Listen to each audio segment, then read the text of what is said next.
Story number one. My friend Lucy was never one for ghost stories. We grew up together, and she was the kind who'd laugh at scary movies and say they were all about lighting and camera tricks. That's probably why I still can't shake off what she told me. It wasn't the kind of story people exaggerate for attention. She looked genuinely disturbed when she said it, like she wished she could unremember it. It started when her family moved into a rented house on Elm Crescent. It was one of those old suburban homes that somehow looked darker inside than outside, even at noon. The walls were painted a washed-out beige, the kind that seemed to absorb sunlight rather than reflect it. The house wasn't exactly falling apart, but it had this tired, heavy feeling, as if too many people had lived and left behind pieces of their misery there. The first time I visited, I remember stopping at the gate and just staring. The air felt wrong. I couldn't explain it then, but it was like the space itself didn't want people there. It wasn't scary in a movie way. It was more like standing in a room where something terrible had happened and nobody had ever talked about it. I brushed it off, but when I mentioned it to Lucy later, she said everyone who visited said something similar. They stayed anyway. Rent was cheap, and her dad had just lost his job.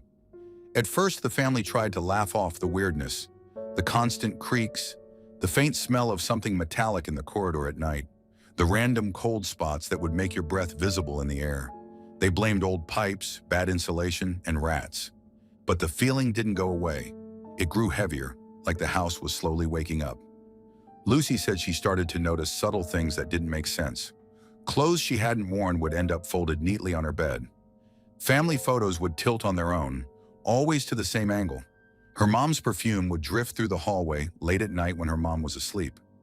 She once woke up to the sound of her name being whispered softly, too soft to be sure, but clear enough to jolt her fully awake. One night, her brother got up to use the bathroom and froze in the hall. He said he saw a shadow under Lucy's door, like someone was standing right outside her room. When he asked her the next morning why she was awake at 2 a.m., she said she wasn't. That shadow became a running joke between them, a joke that quickly stopped being funny. Then came the day that broke them. It was a Sunday afternoon. Lucy had gone to the park nearby and came back earlier than usual. The sky was cloudy, the kind of dim light that makes every color look flat. As she walked up the front steps, she heard arguing from inside, the voices of her parents. She thought that was strange because both her parents were supposed to be at work. She stood at the door listening. It was definitely her parents' voices, muffled but clear, her dad's low tone and her mom's sharper one. Something about the sound felt wrong though, like they were repeating phrases rather than actually talking. She called out a casual, "I'm home," before unlocking the front door. The moment the latch clicked open, everything went silent, instantly, like someone had pressed mute on the world. Not even the birds outside made a sound. She told me it was like the air got sucked out of the house, thick, unmoving, stifling. Then from the kitchen, her mother's voice called out, telling her to come in. Lucy said it was her mother's voice, but it didn't sound alive. The tone was perfectly flat, no warmth, no rhythm, no trace of the usual familiarity. Like a recording missing the soul behind it. She froze outside the kitchen door, her hand hovering just above the knob. Something deep in her gut screamed not to open it. She stood there for what felt like minutes, her heart pounding so loud it felt like the only sound in the house. Then that same voice called again, closer this time, still calm, still flat. That's when Lucy bolted. She turned and ran out of the house as fast as she could.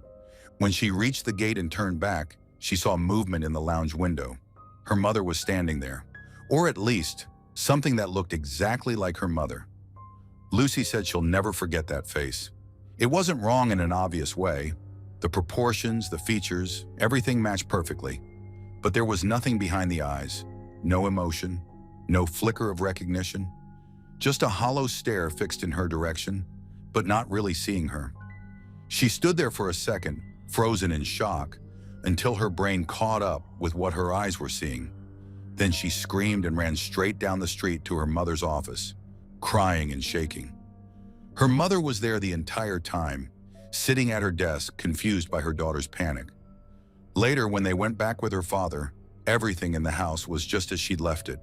Doors locked, windows shut, nothing out of place. No sign of anyone having broken in. Her mother initially assumed Lucy must have hallucinated it. Stress, maybe. Lack of sleep. The police came and checked everything. No forced entry, no footprints, no missing items. But something about the report bothered Lucy's father. The back door had been bolted from the inside. That meant if someone had been in there, they would have needed a key to leave. For the next few days, nobody stayed alone in the house. Lights were left on all night. They tried pretending nothing happened, but that same oppressive feeling lingered, thicker than before. Like the house itself had noticed them noticing it. By the end of the week, they couldn't take it anymore. They packed up overnight and went to stay with relatives. They left the house locked, untouched, until the lease ended. Lucy said she was the only one who saw it, whatever it was. But everyone agreed the air in that place carried something that didn't belong there. Something old and aware. She doesn't talk about it anymore. Even when I bring it up, she changes the topic. Once, after a few drinks, she said something that still gives me chills. She said she sometimes dreams of the house, and in those dreams, she's standing outside the same lounge window. Inside, her mother is still there, motionless, blank-faced, watching her through the glass. The weirdest part? A couple of years ago, out of curiosity, I drove by that house. It looked empty. Curtains drawn, grass overgrown. A for rent sign leaned against the fence. But as I sat there, idling at the curb, I could have sworn I saw someone standing at that same lounge window. A figure, faint but familiar, staring out, unmoving. It might have been the light, maybe a reflection, maybe just my imagination replaying Lucy's story too vividly, or maybe whatever had been in that house never really left. I didn't wait to find out. I just drove off. But even now sometimes, I get this uneasy thought at night when the house goes too quiet. What if certain places don't want to be empty? What if they remember who used to live there and keep waiting for someone to come home? Story number 2. I travel a lot for work, mostly across Asia. I stay in average hotels, nothing too fancy, nothing too cheap. This one was somewhere in the Far East, a semi-expensive business hotel, clean and quiet, tucked between a line of neon-lit restaurants and a 24-hour pharmacy. I remember the exact room number, 403. That night I had finished dinner early and returned to my room around 10. I wasn't sleepy, but I lay in bed scrolling through my phone, just letting my mind drift. The air conditioning hummed softly, and the faint buzz of city traffic came through the thick curtains. Then I heard it, a soft, deliberate tap-tap. It came from the door. Not loud, just the light sound of someone tapping with their fingertip. A few times, then silence. About 30 seconds later, again, tap-tap. I didn't think much of it. Hotels have all kinds of noises. People walking past, plumbing, air vents, wood expanding, whatever. Still, there was something oddly measured about it. The exact same rhythm every 30 seconds or so. After maybe 5 or 6 cycles of this, the tapping changed location. It didn't stop. It moved. The next taps came not from the door, but from the cabinet beside it. Same sound, same rhythm, only closer to the bed. I remember sitting up. It was quiet enough that I could hear my own breathing. The air felt heavy, like the AC wasn't working properly anymore. I switched on the lights. Nothing. The moment the room brightened, the tapping stopped completely. I checked the cabinet. Empty. Checked the carpet. No leaks, no insects, no strange marks. After a few minutes of nothing happening, I laughed nervously at myself, turned the lights off again, and tried to relax. Even in the dark, the city's glow bled faintly through the curtains, so the room wasn't pitch black. I could see the outlines of the furniture, the shape of my suitcase near the desk. Then it started again. Tap, tap. This time it was closer. I froze. The sound had moved again, closer to the small dresser near the foot of the bed. The same 30-second pattern. It was like something invisible was making its way toward me, station to station. I held my breath, staring at the direction of the sound. Then, without warning, the tapping jumped in proximity. It wasn't coming from the floor or furniture anymore. It was coming from the bed, right next to my feet. The first tap made me flinch.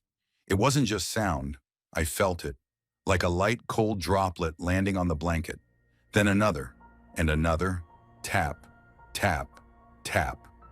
It was rhythmic now, ceaseless, almost like dripping water, but there was no source above. I yanked my feet up and slammed the light switch that was built into the bedside panel. The instant the lights came on, something ran. It was the sound of footsteps, fast and light, crossing from beside my bed toward the door. The rhythm was too quick for a human, but too heavy for a rat. The only way I can describe it is like the footsteps of a small child moving at unnatural speed. The steps didn't fade into silence like normal footsteps. They just stopped, abruptly, right near the door. But there was nothing there, nothing at all. My body felt cold, my scalp prickled. I sat there staring at the empty door for what felt like hours, though it was probably only minutes. I thought about leaving, but the idea of opening that door and stepping into the corridor where something might be waiting seemed worse, so I stayed put. I remember grabbing the notepad from the bedside table, the kind hotels provide for notes, and writing something down. I don't remember exactly what I wrote. Probably something like, "If anyone finds this, something strange happened here." It felt stupid even as I did it, but it gave me some weird sense of control. I sat with the lights on for half an hour, maybe longer. Nothing happened. Eventually, fatigue crept in. I told myself it must have been pipes in the walls, maybe some kind of animal, or that I was imagining it after a long day. I turned off the lights again. 5 minutes passed. Then tap, tap, tap. The same spot on the bed. The exact same rhythm. I turned the lights on, silence. Off. 5 minutes, tap, tap, tap. It was mechanical, like it was waiting for the darkness. I must have repeated this 5 or 6 times. My nerves were fried, but exhaustion finally won. I left the lights on and fell asleep sitting upright, back against the headboard. When I woke up, the room was quiet. Morning sunlight filtered through the curtains, pale and calm, as if none of it had happened. I checked the bed. No stains, no damp spots, nothing. I even looked under the bed. Bare carpet, clean. I felt stupid, honestly. Probably some air vent vibration or noise from another room. I convinced myself it had to be something like that. Still, when I went to check out, I noticed something I hadn't seen before. On the floor near the door, just where I'd heard those footsteps stop, was a small wet handprint. Not full-sized, child-sized. It was faint, almost dried, but clearly there. I got into the elevator, and as the doors closed, I caught a glimpse of the small room service notepad still on the desk inside my room, exactly where I'd left it. That night back home, I unpacked my suitcase and found the hotel's notepad tucked between my clothes. I don't remember putting it there. My handwriting was messy, scrawled across the page, but below it, in a different handwriting, smaller, fainter, was another line I swear wasn't mine. It's been months now. I don't talk about it to anyone, not even my coworkers. I always leave the lights on now, no matter where I stay, and somehow I swear when the lights flicker for a second, I can still hear those tiny, quick footsteps, darting just out of sight, running back toward the door. Even now, I can't decide what disturbs me more, that something was really in that room, or that my own mind might have created it. Either way, I'll never forget room 403. Story number 3, I don't talk about this much because every time I do, people either tell me it was a dream or that I was lucky. Maybe both. But the older I get, the more it creeps me out, because the memory never faded like a dream should have. It's been over 20 years, and I still remember every detail. When I was 8, my parents sent me to stay a few nights at my aunt's house in Southern California. They had some work trip, and I loved visiting her anyway. Her house was a small, one-story home tucked in a quiet neighborhood, pale yellow walls, old hardwood floors that creaked in weird spots, and a guest room with a huge wooden armoire that looked like it belonged in a haunted mansion. I used to joke that it could eat me if I got too close. The night it happened, I remember eating spaghetti for dinner and watching TV until my aunt told me it was bedtime. She tucked me in, turned on the nightlight, and shut the door behind her. I was out within minutes. Sometime later, I woke up. No noise, no quake, no nightmare. Just my eyes snapping open to see something faint and glowing right next to my bed. It was a pale blue light, floating about a foot off the ground. Not bright, just there, like the kind of light you'd see from a digital clock through fog. I remember thinking it was weird, but not feeling scared. That's what's always bothered me. I should have been scared. I was an anxious kid who hated the dark, but that night I felt strangely calm, like something inside me knew I was supposed to see it. The light drifted away from the bed toward the door. It didn't move like a flashlight beam. It floated slowly, like it was leading me somewhere. I slid out of bed and followed it. I didn't even grab my blanket or turn on any lights. The hallway was completely dark except for the soft blue glow moving ahead of me. The air felt heavier the farther I went, like the house itself was holding its breath. The light moved into the living room and stopped near the couch. It hovered there for maybe 5 seconds, pulsing faintly. Then without any sound, it just faded out. Gone. I stood there for a bit, blinking, waiting for my eyes to adjust.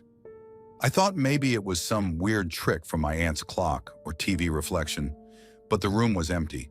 The air still felt strange, thick and cold. I remember sitting on the couch because my legs felt weirdly weak. The next thing I knew, I must have fallen asleep right there. When I woke up, the light coming in through the blinds was sharp and golden. It was morning, but something was off. I heard frantic yelling from down the hall. My aunt's voice. She was shouting my name, panicked. I bolted toward the sound.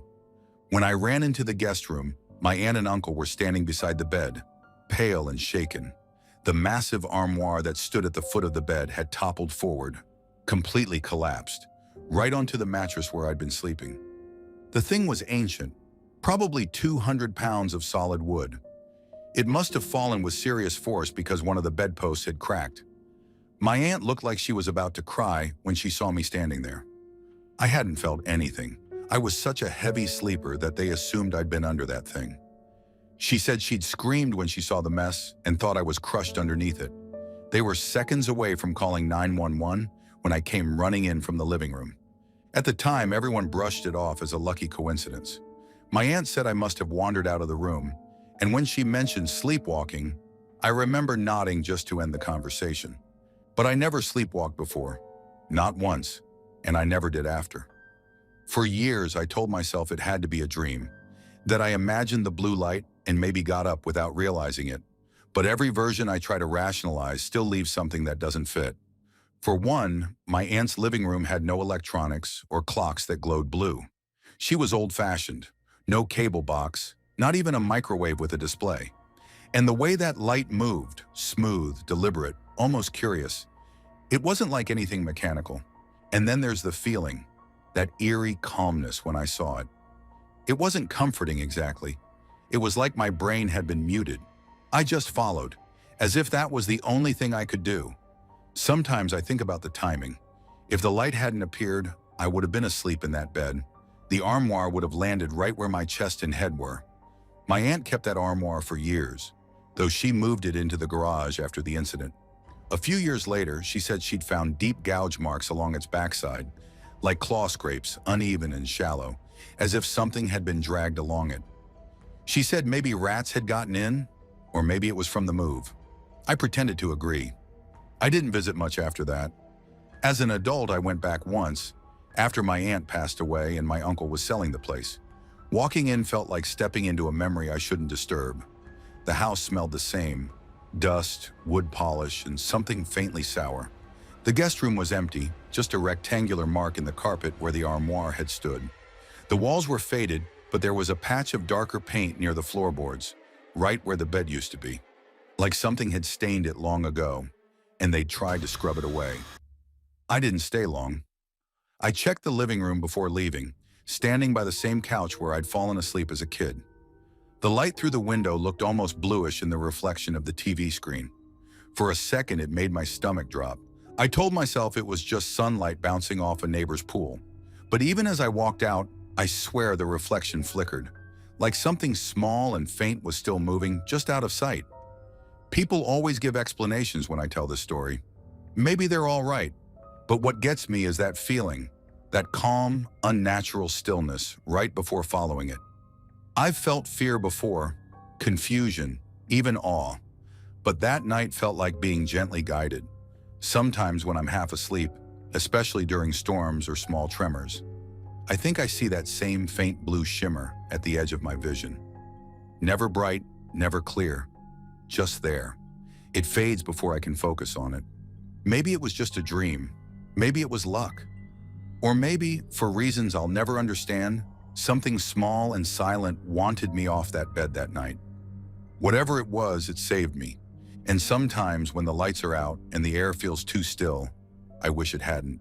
Story number 4. This happened years ago, but even now when I think about that night, I still feel a deep chill run through my chest. My daughters Karen and Mary used to share a room when they were younger. Karen was 16, the typical moody teenager, and Mary was 10, bright, talkative, and always trying to copy her sister. They had bunk beds. Mary liked sleeping on the top bunk because she said she could see everything from up there, especially the mirror that hung across from the beds. The mirror faced them directly, so at night, if the room was dimly lit by the streetlight outside, you could see both girls reflected faintly in it. Karen had a phase of really bad sleepwalking around that time. It started small, wandering into the kitchen, mumbling, standing near the hallway window for minutes at a stretch. I used to find her and gently lead her back to bed. She never remembered any of it in the morning. It was unnerving, sure, but nothing too alarming, at least at first. Mary, however, was the one who noticed more. Sometimes she'd tell me that she'd wake up in the middle of the night and Karen wouldn't be in her bed. Once or twice, she said she saw Karen standing at the far end of the hallway, staring at nothing, her head slightly tilted. I brushed it off as imagination or exaggeration. Kids notice things adults dismiss easily. One night, though, something happened that I can never forget. I woke up to Mary's scream. It wasn't loud or long, but sharp enough to slice through my half-sleep. I ran straight into their room and heard muffled noises, like someone struggling, from inside their closet. I opened it and froze. Karen was inside, her head low, hair hanging in front of her face, clutching one of Mary's jackets. She was ripping at it violently, her nails scraping against the fabric as if trying to tear it apart. Her breathing was rough, like a growl. I remember the smell too, something stale like old wood in damp clothes. I pulled her out, her body limp yet heavy, her eyes shut tight. She didn't respond when I called her name. I guided her back to bed, tucked her in, and sat there for a few minutes, listening to her breathing slow down. I didn't feel fear at that time, only concern. It was only later, replaying it in my mind, that the wrongness of the whole thing started to sink in. After that, her sleepwalking got worse. She began leaving her room more frequently, sometimes even opening the front door if I didn't lock it from the outside. I was terrified she might fall down the stairs or wander out, so I bought a motion sensor camera and placed it in the hallway. It was a cheap setup, connected to an alert app on my phone. If there was movement after midnight, it would ping me. For weeks it helped. I'd wake up to an alert, go out, find her wandering, and steer her back. Every time she'd have her eyes closed. That detail stuck with me. She never opened them, not once, until that one night. The alert went off around 2:47 a.m. I got up groggily, grabbed my robe, and stepped out into the hallway. The nightlight cast a soft yellow glow along the narrow corridor. At the far end, I saw them, both of them. Mary and Karen standing side by side holding hands. Their backs were to me, and they were perfectly still.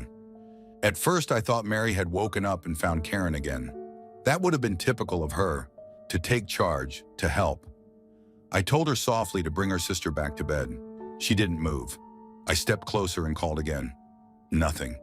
When I reached about halfway, my stomach dropped. Their eyes were open, both of them. Karen had never opened her eyes while sleepwalking. And Mary, she had never sleepwalked before. Ever. Their faces were blank, expressionless. The only sound in the hallway was the faint hum of the heater. Their lips looked pale and dry, but both of them were biting them, just enough to leave faint red marks. I went closer and touched Mary's shoulder. She felt ice cold. She didn't flinch. When I tried to pull her away, she didn't budge. She weighed barely 60 pounds, but it was like she'd rooted herself to the floor. Even Karen, taller and heavier, didn't move an inch when I tried to shake her. Then at the same time, they both tilted their heads upward, sharp, almost mechanical, their gazes fixed on the ceiling directly above them. I followed it instinctively. There was nothing there but a small air vent, yet I could hear a faint creaking noise from inside it, like something shifting. My heart hammered in my chest. I remember whispering their names again, almost pleading. They didn't blink. They just stared upward, still holding hands, their mouths parting ever so slightly. I could see their teeth now, and I swear they were smiling, just a little, like a child's secret smile. Then in perfect unison, they both whispered something. It wasn't loud, but I could make out the words. They said someone was waiting for them, and then they wanted them to go with them. For a second, I couldn't move. My legs felt like jelly. The hallway light flickered once, and when it steadied, I forced myself forward, shaking their shoulders, shouting their names. Finally, Karen blinked. Then Mary blinked. It was like something snapped. They both gasped sharply at the same time, and then their knees gave way. I caught Mary before she fell. Neither of them remembered anything the next morning. Mary said I must have dreamed it. Karen said she'd been sleeping peacefully. I didn't argue, I just let it go. I moved the mirror out of their room after that. For weeks, I couldn't sleep properly. Every creak, every sound from the hallway made me tense. The air in that part of the house started to feel different, denser, colder. I began noticing things I never paid attention to before. Faint scratching sounds from inside the walls, soft footsteps even when everyone was asleep. Toys placed differently in the morning. I never caught them sleepwalking again after that night, but the house didn't feel right anymore. Last year, while going through old boxes, I found the hard drive that contained the hallway camera footage. Out of curiosity, I plugged it in and scrolled through the recordings. Most of them were blank. False alarms from our cat, my husband coming home late, random shadows. But there was one file labeled with that date, 2:47 a.m. I hesitated before clicking it. The footage was grainy, black and white. The hallway looked even narrower on camera. Then I saw them, my daughters standing at the end, hand in hand, exactly as I remembered. But as I watched closely, I noticed something that made my stomach twist. Behind them, reflected faintly on the picture frames on the wall, was another shape. A dark figure, almost too tall to be real, standing between them and the camera. You couldn't see its face, just a thin, stretched silhouette, leaning slightly forward, as if watching them. When the girls tilted their heads upward, the figure moved too. Slowly, its head turned to the ceiling, matching their motion. The video ended there. I didn't show it to anyone for a long time. I wasn't sure what to believe. The lighting could have created a shadow illusion. Maybe it was a glitch. Maybe my mind, expecting something awful, filled in the blanks. But a few weeks ago, I finally showed it to Mary. She's grown now, living on her own. She watched it quietly without saying much. When it ended, she frowned and said she didn't remember any of that, then asked me why I was playing old recordings. As she turned off the video, I noticed her reflection in the dark laptop screen. For a split second, I could have sworn she was smiling. Not a happy smile, a knowing one. And that night when I went to bed, I could swear I heard faint footsteps in the hallway again. Light, uneven, and moving toward the old closet. Story number 5. I've worked the night shift at a small 24-patient psych ward for 10 years. It's an old wing of a medium-sized hospital built in the 1950s.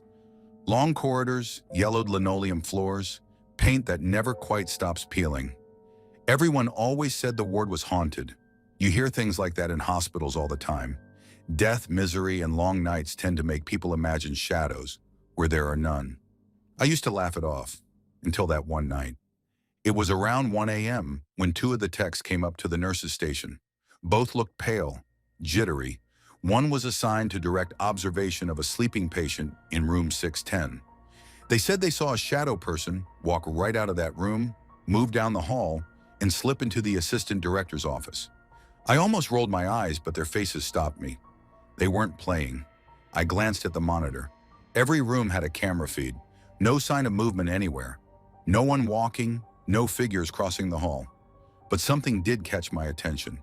The assistant director's door was slightly ajar. It should have been locked. He had gone home hours earlier. I told them to stay put and decided to check it out. I'd walked that hallway thousands of times. There's nothing unusual about it. White walls, framed posters about mental health awareness, fluorescent lights buzzing softly overhead. But that night, something was off the moment I stepped beyond the nurse's station. The air felt heavier, colder. Not just the temperature, it felt like the air itself was pressing against me, thick and unmoving. The lights flickered once, and a faint hum filled my ears like static inside my skull. My chest tightened with every step. It wasn't fear, not exactly. It was more like walking into a place where I wasn't welcome, like something was watching me, and it hated me for being there. It wasn't an ordinary kind of hate either. It felt old, deep, inhuman, the kind of loathing that strips warmth from your bones. My skin prickled with static electricity, and I could swear I smelled something metallic, faintly like blood mixed with wet earth. I slowed down when I was about 10 feet away from the office door. The light at the end of the hall seemed dimmer now, swallowed by the shadows stretching unnaturally long across the floor. Each footstep echoed louder than it should have. I looked back. Everyone at the nurse's station was peeking from behind the doorway, watching me. My pride didn't let me turn around, even though every instinct screamed to do just that. 5 feet from the door, the feeling of dread turned into something physical. I couldn't breathe properly. My heart hammered so hard it felt like my chest would burst. I couldn't move forward anymore. My body just wouldn't obey. That's when it happened. The blinds on the door's small window opened, on their own. No sound, no warning, just snap. The slats tilted downward. Behind the glass, something was standing. I couldn't move. It wasn't a person. It was shaped like one, but wrong. Its head was cone-shaped, like a hood pulled too tight. Its face, if you could call it that, was a hollow, screaming mouth stretched impossibly wide, frozen in an eternal wail. Where its eyes should have been were just dark pits, swallowing every bit of light around them. For a second, it just stood there. Then it leaned closer. I didn't think. I just ran. My body took over. I sprinted back toward the nurse's station, hearing the pounding of my own heartbeat louder than my footsteps. I didn't dare look behind me. I only stopped when I reached the others. They said I was white as a sheet, shaking, mumbling something incoherent. My scrubs were damp with cold sweat. I don't remember what I said to them. I just know that when I finally caught my breath, I dismissed everyone, told them to get back to their posts. I needed to be alone. After a few minutes, I turned to the monitors again. My hands were still trembling. On the hallway camera, I could see the stretch I had just run through. And there it was, a shape following me. Not solid, not human. More like a moving black fog, swirling and pulsing, chasing me almost halfway down the corridor before dispersing near room 610. I froze watching it. It didn't make sense. No trick of light or camera glitch could explain that movement. It moved with intent. I went to make a copy of the footage the next morning, but the administration called me in first. They told me the footage was deleted to prevent unnecessary panic and preserve the hospital's reputation. I wasn't even allowed to talk about it. They dismissed it as a combination of stress, exhaustion, and camera distortion. But I know what I saw. I didn't last long after that. I worked a few more weeks, but the ward never felt the same. Every time I walked past room 610, the temperature dropped. The door would rattle faintly when no one was inside. One time, the patient in that room, a quiet middle-aged man with chronic depression, started screaming at 3 a.m., saying something was pressing down on his chest. He kept pointing to the corner, saying it's there again. After he was discharged, the next patient assigned to that room lasted barely 2 nights. She refused to stay, claiming someone whispered her name from the closet. I started noticing smaller things too. My reflection in the glass sometimes didn't move exactly when I did. The motion sensors in the hall would trigger when no one was there. The ward's clocks would stop for a few seconds at exactly 1:06 a.m., then restart. Maintenance could never explain it. I finally transferred out after waking up one night in my own apartment to the faint sound of hospital hallway beeps. I lived miles away from the place. My phone wasn't on, no electronics nearby. Just that sound, the exact tone of our ward's heart monitors, fading from somewhere near my bedroom door.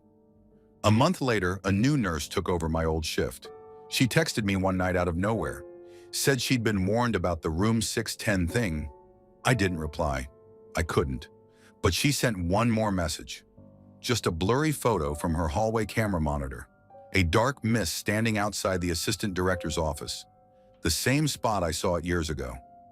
I deleted the message immediately, but sometimes when my apartment goes cold for no reason, or when I catch a glimpse of something moving in the corner of my eye, I wonder if deleting it made any difference.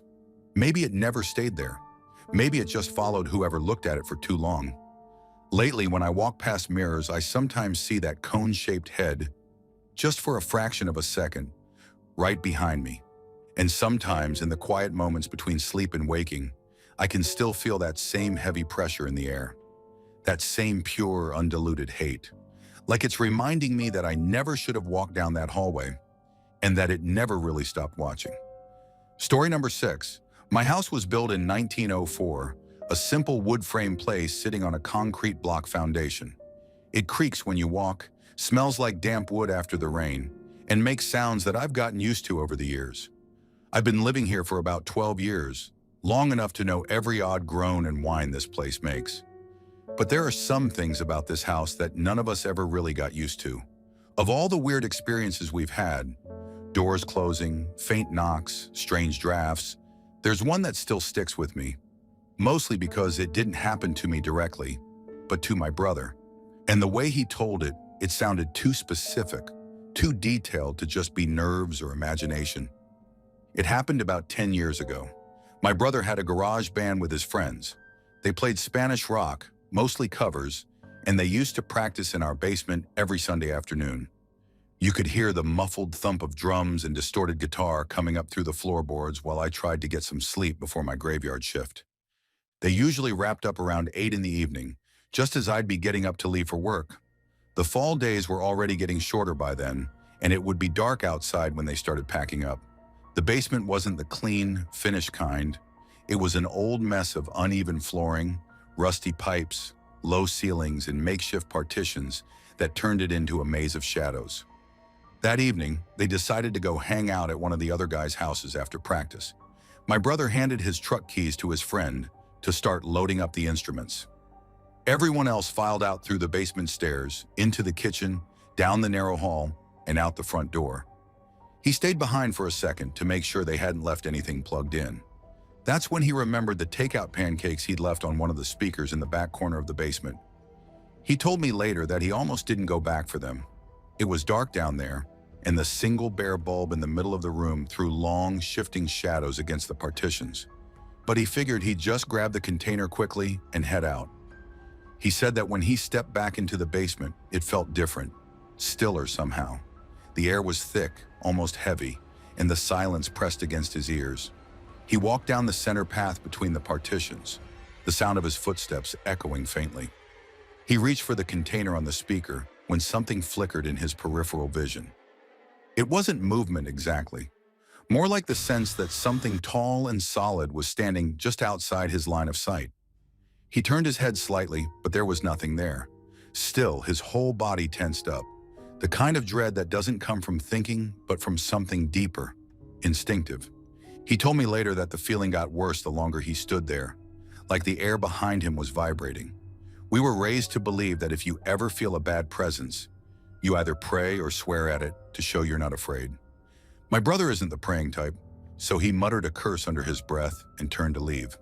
He started walking toward the stairs, flicking off lights and closing doors as he went. The old switch by the basement door clicked loudly, and the entire space fell into darkness.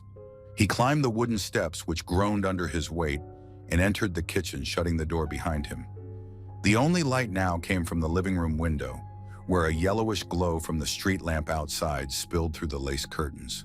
He said he could feel something behind him, not touching, but close enough that the hairs on his neck stood up.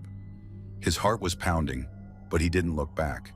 He crossed the hall, flicked off the last light switch by the front door, and stepped outside into the night.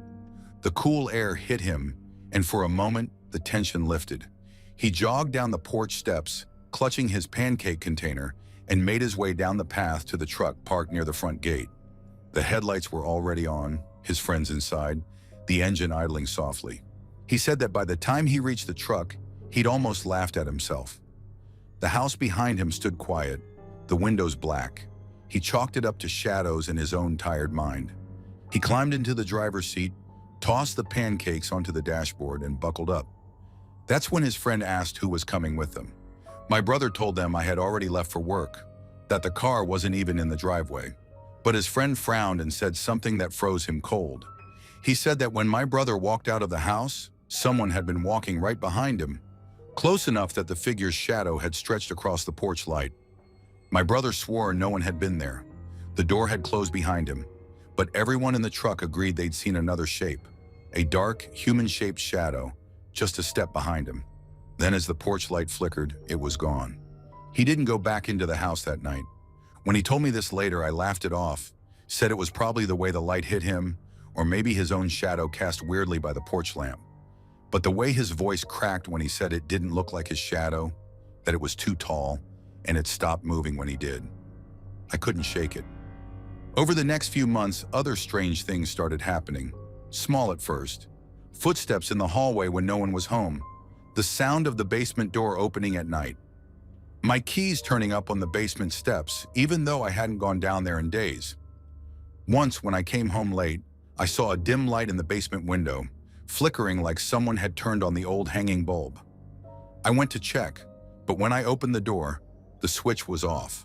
The cord swung gently as if someone had just let go of it. The creepiest part came one evening when I was getting ready for work. I was locking the front door when I saw a reflection in the glass pane. Something tall standing behind me, too close to be a shadow from the porch light. I turned, but the hallway was empty. The only sound was the faint creak of the basement door slowly swinging shut. Even now, I don't know what it was. Maybe it's just this old house settling, the draft shifting things, or my tired eyes playing tricks. Maybe my brother's story planted something in my head, and I started seeing things that weren't there. But sometimes when I come home late and the house is dark, I swear I can hear faint steps behind me as I walk up the porch. Not loud, not heavy, just soft enough to make me wonder if someone's following a step too close. I always tell myself it's just the sound of my shoes echoing off the old wooden boards, but I never turn around to check. Not anymore.